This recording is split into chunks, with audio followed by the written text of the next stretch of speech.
He was just another piece of trash tied to a dumpster on Highway 9, a ruined German shepherd waiting to die in the Texas sun.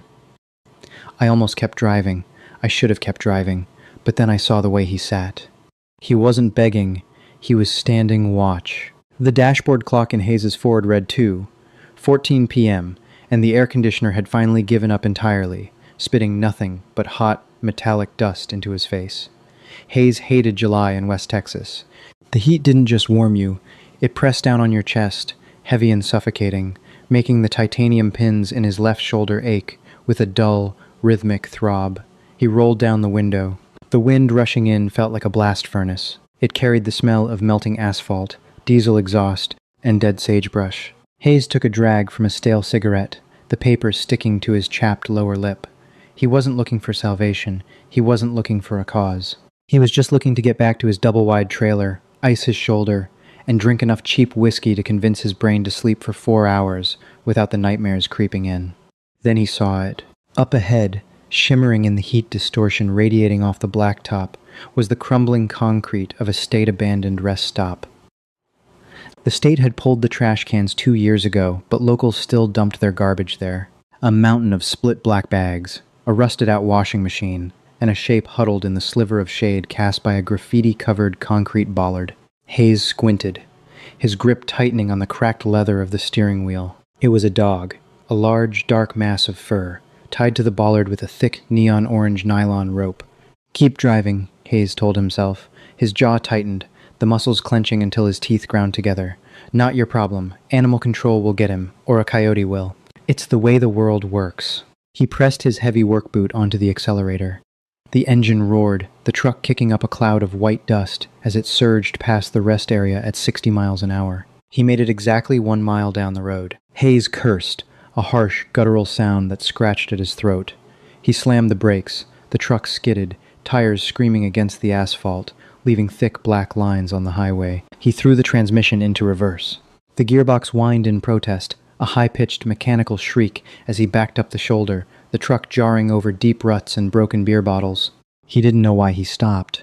Maybe it was the heat making him stupid, or maybe it was the way the dog hadn't panicked when the truck sped by. It hadn't lunged at the rope, hadn't barked, hadn't cowered. It had just sat there, head up, ears swiveled forward, tracking the vehicle with a chilling, disciplined calm. Hayes threw the truck into park and killed the engine. The silence of the desert rushed in, broken only by the ticking of the cooling manifold and the dry rustle of the wind. He stepped out. The heat radiating off the pavement bit through the soles of his boots. As he walked closer, the sensory details hit him like physical blows. First, the smell.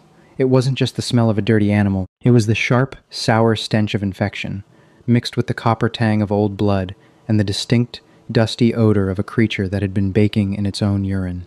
The dog was a German shepherd, at least what was left of one. Its coat, which should have been a rich, saddleback black and tan, was a faded, patchy gray. Clumps of undercoat hung off its ribs like rotting Spanish moss. The animal was skeletal. The hip bones protruded sharply beneath the skin, the joints swollen and arthritic. Hayes stopped 5 feet away. He didn't use a baby voice.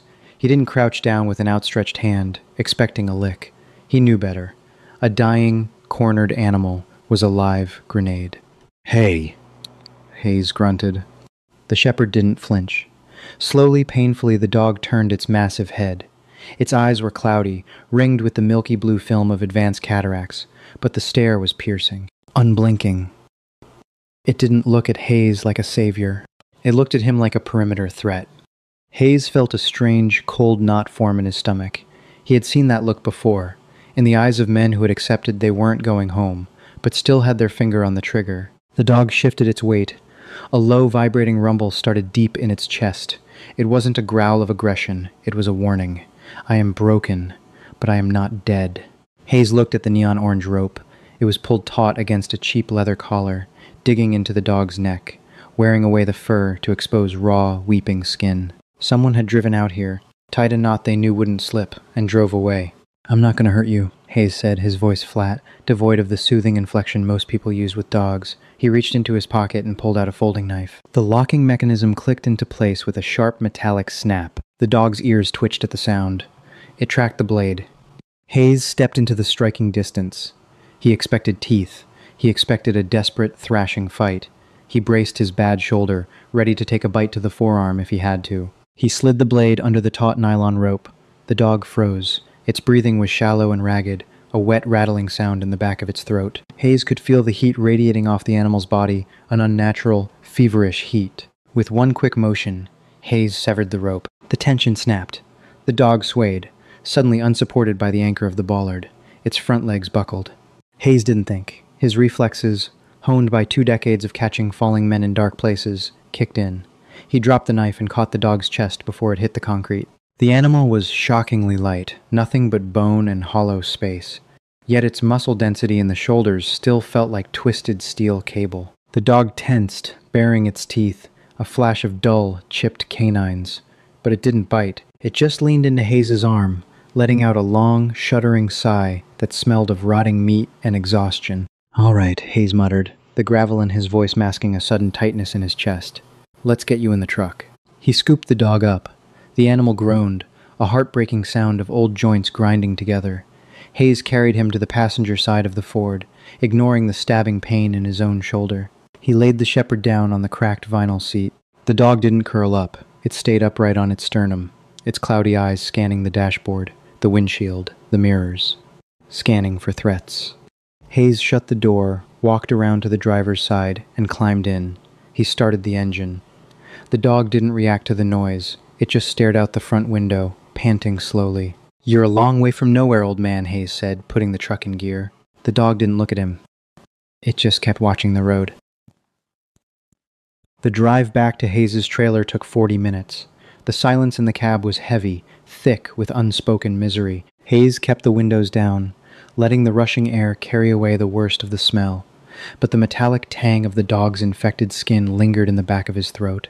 Hayes' property was a 15-acre patch of dirt, scrub brush, and rusted automotive corpses. A faded aluminum trailer sat in the middle of the junkyard, surrounded by a chain-link fence that was mostly held together by spite and baling wire.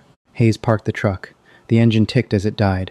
He looked over at the passenger seat. The dog had finally laid its head down on its paws, but its eyes were open, tracking Hayes' every micro-movement. "We're here," Hayes said. He walked around, opened the passenger door, and hesitated. He expected the dog to need carrying again. Instead, the shepherd forced itself up. Its hind legs shook violently, the muscles spasming under the loose, graying skin. It took a step, misjudged the distance to the ground, and tumbled out of the cab, landing hard on the gravel with a muted thud. Hayes swore, stepping forward, but the dog was already pushing itself up. It stood swaying on 3 legs, favoring its right hind quarter. It shook itself a slow, pathetic rattle of skin and bone and then looked at Hayes, waiting. "Stubborn son of a bitch," Hayes whispered. He understood that kind of pride perfectly. It was the only thing you had left when the body failed. Hayes led the way into the trailer. The inside smelled of stale coffee, gun oil, and pine sol. It was sparse. A cot, a small kitchenette, a worn leather armchair, and a gun safe. He grabbed a dented aluminum mixing bowl from the sink, filled it with cold tap water, and set it on the linoleum floor. The dog approached the bowl slowly. It sniffed the water, then began to lap, not with the frantic, splashing desperation of a starved stray, but with a measured, rhythmic discipline. 3 laps. Pause. Scan the room. 3 laps. Pause. Hayes watched from the kitchen counter, leaning heavily against the formica edge, massaging his aching shoulder. He needed a drink. He opened the overhead cabinet, grabbed a bottle of cheap bourbon, and poured 2 fingers into a dirty glass. He threw it back. It burned all the way down, a familiar, hollow heat. He looked back at the dog. The animal had finished drinking and was standing stiffly in the center of the narrow hallway, unsure of its parameters. "Lie down," Hayes said, pointing to a braided rug near the armchair. The dog looked at the rug. Then it looked at Hayes. Slowly, it limped over to the rug. But it didn't lie down. It sat, facing the front door, guarding the entry point. Hayes' brow furrowed. That wasn't normal stray behavior. A stray would hide under a table or find a corner to curl into. This dog was establishing a defensive perimeter. Hayes set his glass down. He walked over to the dog and knelt on his good knee. The dog stiffened, but didn't pull away. "Let's see who left you out there," Hayes muttered. He reached for the dog's neck. The leather collar was thick, cracked, and nearly black with dirt and grease. There was no plastic pet tag, no cute little bone-shaped nameplate. There was only a heavy, tarnished piece of brass, riveted flat directly onto the leather. Hayes dug his fingers into the fur, grimacing as he felt the crusts of dried blood where the rope had chafed the skin. He twisted the collar slightly to get a better look at the brass plate. The metal was dull, scratched to hell, coated in a layer of grime. Hayes spit on his thumb and rubbed the brass, wiping away years of dirt. Deeply stamped letters caught the dim light of the trailer. Hayes stared at the metal. The air in the room suddenly felt very thin. The blood roared in his ears, a rushing sound that drowned out the ticking of the wall clock. The stamp read, USMWD. Below that, a serial number, K9, B7, 42. Military working dog. Hayes dropped his hands. He fell back on his haunches, his breath hitching. He looked at the dog's face, really looked at it. The scars on the muzzle wasn't from scrapyard fights. The chunks missing from the left ear weren't from coyotes. No, Hayes breathed. The word sounded fragile, broken. He reached out again, his hands trembling slightly, hands that hadn't trembled when he held a dying medic in Kandahar, hands that hadn't trembled when he pulled the trigger on a compound raid. He grasped the dog's left ear. The shepherd let out a low grumble, but allowed the contact. Hayes flipped the ear inside out. The skin was leathery, lined with dark veins. There, faded into the pale pink tissue, was a blurry blue ink tattoo. Bay, 242. It matched. Hayes let go of the ear. He stood up abruptly. The chair scraped loudly against the linoleum. He turned his back on the dog, gripping the edge of the kitchen counter so hard his knuckles turned stark white. A wave of nausea washed over him, followed immediately by a blinding, white-hot rage. This wasn't just a dog. This was a veteran. This was a soldier. A creature that had been drafted into a war it didn't understand, trained to detect explosives, trained to take bullets, trained to clear buildings so the men behind him wouldn't have to die. And someone had tied him to a concrete block in the desert to bake to death. Hayes grabbed his empty whiskey glass and hurled it across the room. It shattered against the aluminum siding of the trailer, spraying glass across the kitchenette. The dog didn't flinch. It didn't bark. It just watched Hayes, its cloudy eyes completely devoid of judgment. It was used to broken men. It was used to violence. Hayes stood there, chest heaving, his breath coming in ragged gasps. He closed his eyes, pressing the heels of his hands into his eye sockets, until colors exploded in his vision. He thought of his own discharge. He thought of the medical board, the paperwork, the cold handshake, and the feeling of being discarded when his shoulder was too shredded to hold a rifle steady anymore. He turned around and slid down the front of the cabinets, sitting on the cheap linoleum floor amid the shards of glass. He looked at K9, B7, 4, 2. They threw you away, Hayes whispered, the cynicism bleeding out of his voice, leaving nothing but a raw, gaping wound. When you got too old, when the vet bills got too high, when you couldn't do the job anymore, they just threw you away. The dog seemed to understand the shift in the room's energy. It slowly got up from the rug. It hobbled over to where Hayes sat on the floor. It didn't lick his face. It didn't nudge his hand. It just turned around, pressing its bony, aching back against Hayes's chest, and sat down, looking outward, still guarding the door. Hayes slowly wrapped his arms around the dog's skeletal frame. He buried his face in the dirty, foul-smelling fur behind the dog's ears. The smell didn't bother him anymore. It smelled like survival. It smelled like the only honest thing left in the world. I got you, Hayes choked out, a single hot tear cutting a track through the dust on his cheek. I got the watch now, buddy. Stand down. The dog let out a long sigh, and for the first time since Hayes had found him, the animal closed his eyes. The linoleum was cold against Hayes's boots as he finally pushed himself off the floor. His knees popped, a sharp cracking sound that echoed in the quiet trailer. The dog didn't move. He just watched from his post on the braided rug, tracking Hayes with those cloudy, milky eyes. Hayes went to the freezer. He bypassed the frosted bottle of vodka and grabbed a frozen package of chicken breasts, the ice crystals biting into his calluses. He threw the meat into a dented aluminum pot, filled it with tap water, and cranked the gas stove. It took 20 minutes. As the water boiled, the trailer filled with the heavy, humid smell of cooking poultry. The dog's nostrils flared, his ears twitched, swiveling toward the stove. A thick rope of saliva hung from his scarred jowls, dripping onto his front paws.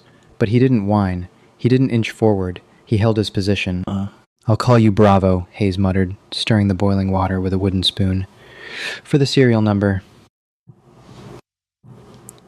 Bravo didn't react to the name, but he kept his eyes locked on the pot. When the meat was done, Hayes chopped it into fine pieces, mixing it with a cup of white rice. He set the bowl on the floor to cool. He didn't make Bravo eat it right away. He knew what a sudden influx of rich food would do to a starved stomach. He gave the dog a quarter of the bowl.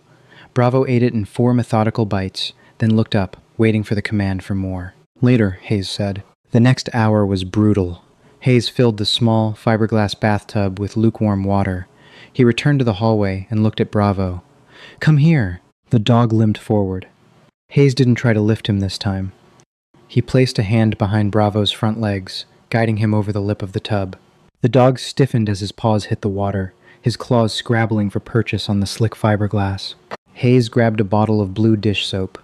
It was harsh, but it was the only thing that would cut through the axle, grease, urine, and necrotic tissue caked into the animal's coat. He worked the soap into the fur. The water in the tub immediately turned a dark, oily brown. Then, as Hayes gently scrubbed around the neck, where the rope had dug in, the water bloomed with ribbons of pale red. Bravo let out a low, vibrating groan. "I know," Hayes grunted. His own bad shoulder was screaming, burning with a deep electric fire from leaning over the tub. He ignored it. He kept his hands flat, pressing firmly but evenly into the dog's skeletal frame, feeling every ridge of the ribs, every swollen knot in the spine. He rinsed the dog 3 times before the water ran clear. When Hayes pulled the plug, Bravo stood shivering in the empty tub, looking smaller than before. Stripped of the dirt and matted undercoat, the true extent of his starvation was undeniable. He was a hollowed-out shell of a warrior. The next morning, Hayes loaded Bravo into the Ford. The passenger seat was covered with an old wool military blanket. They drove into town.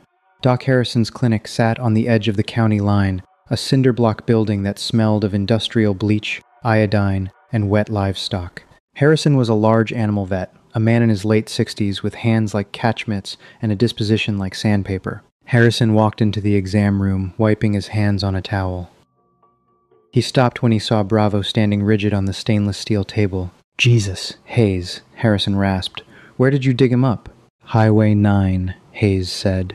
His voice was flat, defensive, tied to a concrete block. Harrison stepped closer. He didn't reach out to pet the dog. He looked at the posture, the broad chest, the scarred muzzle. Then he gently took Bravo's left ear and folded it back. The room went dead silent. The hum of the window AC unit suddenly sounded like a jet engine. Harrison traced the blue ink with a thick, calloused thumb. B-742. "Yeah," Hayes said. Harrison let the ear drop. He didn't ask questions. He didn't curse the people who did it. He just went to work. He drew blood, checked the teeth, and ran a scanner over the dog's hips and spine. Bravo took the needles and the prodding with the stoic, statuesque discipline of a soldier used to being patched up in the field. 20 minutes later, Harrison stood by the sink, washing his hands. The water splashed loudly against the aluminum basin. "He's pushing 12 years old," Harrison said, his back to Hayes, severe osteoarthritis in the hips and lumbar spine, malnourished to the point of organ strain, heartworm negative miraculously. "But that neck wound is infected, and his liver values are going to be a mess." Hayes crossed his arms, gripping his own biceps to keep his hands from shaking. "Can you fix him?" Harrison turned around. He leaned against the counter, looking at Hayes, then at the dog. "I can't give him new joints, Hayes. I can't erase a decade of hard deployments. But his heart is beating like a diesel engine. He's not ready to die. If you are willing to put in the work, I can get him comfortable." Hayes reached into his pocket. He pulled out a roll of crumpled $100 bills cash he kept in the gun safe for a rainy day. Or for the day he decided to leave town and never come back. He tossed the roll onto the exam table. "Give me the pills," Hayes said. August broke with dry lightning and an oppressive heat that cracked the earth around Hayes' trailer. But the atmosphere inside the chain-link fence had fundamentally shifted. The empty whiskey bottles were gone from the kitchen counter. In their place sat a neat, militant row of amber pill bottles, Rimadyl for the pain, cephalexin for the infection, heavy-duty joint supplements. Routine became their religion. At 0600, Hayes woke up, his shoulder aching, and walked into the kitchen. Bravo was already there, sitting squarely in front of his aluminum bowl. No pacing, no whining, just waiting. They ate. They walked the perimeter of the junkyard. Bravo's limp was permanent, a stiff, mechanical hitch in his right hind leg, but the weight was coming back. His coat began to carry a dull shine, the graying muzzle contrasting sharply with the thickening black fur on his saddle. Hayes noticed the changes in himself, too. The silence in the trailer wasn't suffocating anymore. It was shared. He didn't feel the need to drown his brain in bourbon at 2 p.m. because he had to remember to give Bravo his midday medication. He had to be sharp. He had a dependent. He had a man on his left. The true test came in mid-September. The nightmares usually hit Hayes on Tuesdays. He didn't know why, but when they came, they brought the desert with them. It was 3:15 a.m. The trailer was pitch black. Hayes was thrashing on the narrow cot. The walls of his bedroom had dissolved into the mud brick walls of a compound in Helmand. He could smell the copper bite of fresh blood and the sulfur of burnt cordite. The rotor wash of an incoming medevac chopper was deafening in his ears, vibrating through his skull. He was screaming for a medic, but his throat was full of sand. He threw a violent punch in his sleep. His knuckles connected with the wooden nightstand. The sharp pain didn't wake him. It just fed the hallucination. He was trapped. He was suffocating. Then, a sudden, crushing weight slammed onto his chest. Hayes gasped, his eyes flying open. His hands came up, ready to strike, ready to kill the insurgent pinning him down in the dirt. His fingers dug into thick, coarse fur. The roar of the helicopter faded, replaced by a deep, rhythmic thrumming. It was a heartbeat, not his own. Bravo was standing over him, his front paws planted firmly on either side of Hayes' ribcage, his massive sternum pressed directly down onto Hayes' chest. The dog wasn't licking his face. He wasn't whimpering. He was applying deep, grounding pressure. It was a tactic taught to service dogs to break a veteran out of a dissociative panic attack. Bravo had never been a psychiatric service dog. He was an explosive detection K9.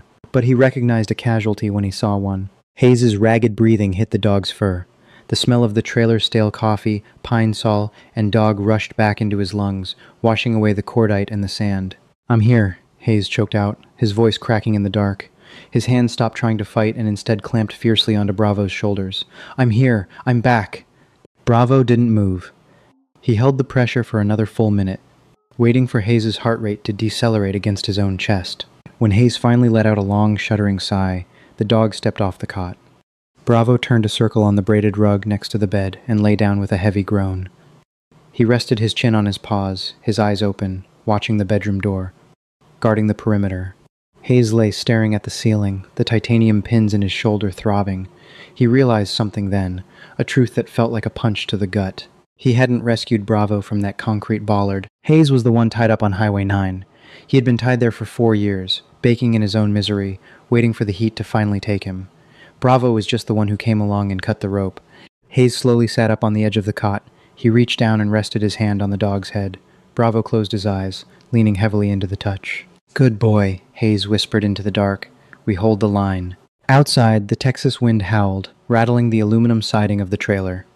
But inside, for the first time in a very long time, Hayes wasn't afraid to go back to sleep. He had the watch, and Bravo had his 6. Not every casualty bleeds on a battlefield, and not every hero walks on 2 legs.